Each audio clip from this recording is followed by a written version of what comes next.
sakyk, ko pritrūko, atkakli kova, taškas į tašką, bet pabaigoje visgi nepavyko perlaužti rungtynių, kaip tavo nuomonė kokia?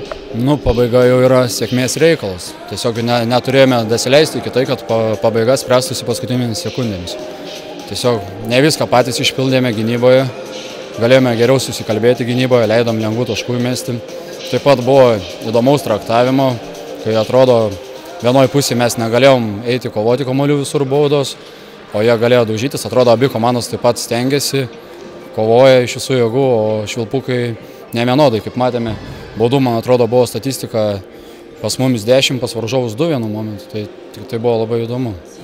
O daugiau nežinau, pabaigoje tik sėkmės pritrūko turbūt. Treneris prieš rungtynės minėjo, kad akcentuos gynybą, tai tavo nuomonė nepavyko planas, kad gynyba pirmiausia? Mūsų vienas pagrindinių planų buvo neleisti mesti laisvų tritaškių.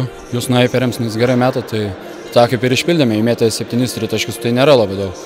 Bet tačiau leidome per daug lengvų taškų iš pakaščių, kas dėl ko nesusikalbėjome, dėl to taip gavosi, kad pakrepšiu.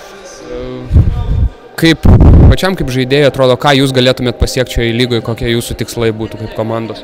Manau, tikslai mūsų yra tik tais maksimalus, galime su visais žaisti, prieš visus kovoti ir laimėti.